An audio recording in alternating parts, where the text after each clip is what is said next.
Assalamualaikum warahmatullahi wabarakatuh. Berjumpa kembali dalam mata kuliah Semiotika Visual untuk materi pokok analisis metafora visual sebagai bagian dari penerapan semiotika Charles Sanders Peirce. Saudara, saya akan mencoba menjelaskan seringkas mungkin dan sedetail mungkin tentang penerapan analisis metafora visual. Nah, lebih dahulu kita akan simak apa itu metafora. Metafora adalah ikon yang didasarkan atas similaritas di antara objek-objek dari dua tanda sehingga memiliki kesatuan makna simbolik. Mungkin istilah semiotika ini sudah Anda kenal jauh sebelumnya ya, ketika saudara sekolah Anda mengenal gaya bahasa verbal ya dalam karya sastra. Ada metonomia, ada metafora, ada hiperbola dan sebagainya. Nah, sama dengan itu dalam bahasa visual, metafora juga bagian dari tanda visual ya yang dapat kita telaah maknanya. Metafora sesungguhnya berasal dari bahasa Yunani ya, istilah metafora yaitu meta yang berarti di atas dan peren yang berarti mengalihkan atau memindahkan.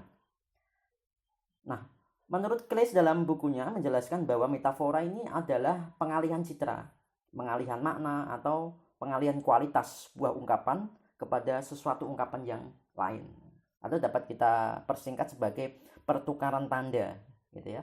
Tanda satu diasosiasikan sebagai tanda kedua, objek satu diasosiasikan sebagai objek kedua. Saudara, kajian tentang semiotika visual ini sesungguhnya telah berkembang pesat ya setelah berbagai kajian tentang metafora verbal. Metafora visual sendiri itu memiliki fokus pada berbagai tanda visual yang saling berhubungan. Nah, kajian analisis metafora visual itu bisa berupa asosiasi tanda, perbandingan tanda, atau pertukaran tanda visual. Dalam analisis metafora visual ini, praktik-praktik analisis perlu dijabarkan lebih spesifik dalam berbagai bentuk matrik analisis sebaiknya ya.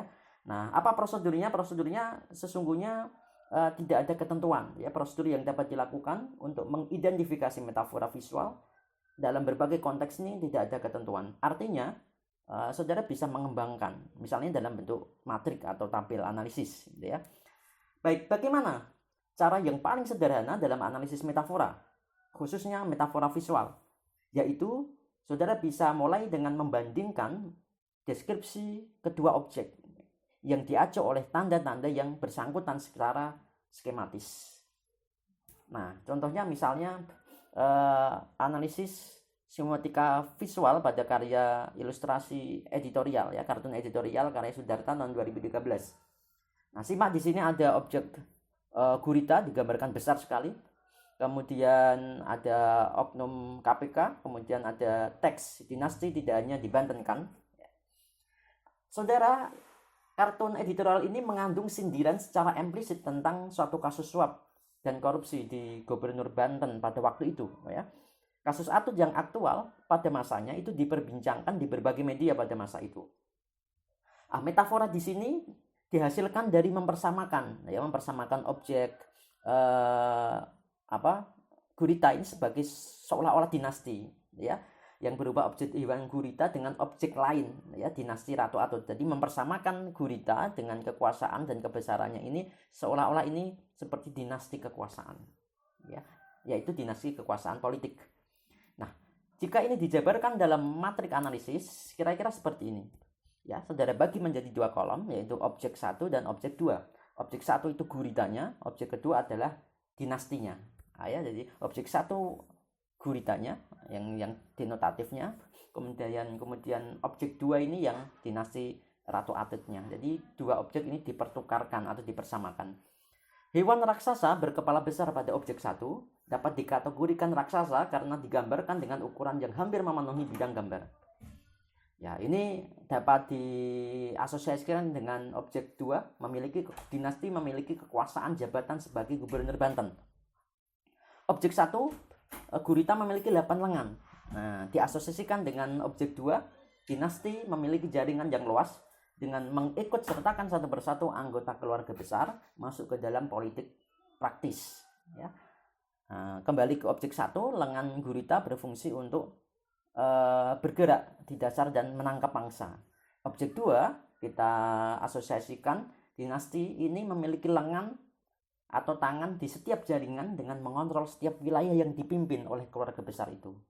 Setiap jaringan memiliki kemampuan untuk mengumpulkan uang, ya, kemudian menguasai berbagai lini. Ya. Praktik koalisi terbentuk melalui permufakatan dan kerjasama untuk saling bersaing dalam lawan politiknya. Ya, inilah contoh bagaimana tampil analisis metafora ini bekerja untuk mengkaitkan antara satu objek dengan objek yang lain yang diasosiasikan. Saudara, untuk memperkaya pemahaman saudara, silakan saudara berlatih untuk menganalisis metafora visual dengan cara buatlah analisis tabel metafora ya dalam bentuk tabel terhadap karya-karya berikut ini. Pilih 2 saja dari 4 ya. Ini karya 1 atau karya A. Ini karya B.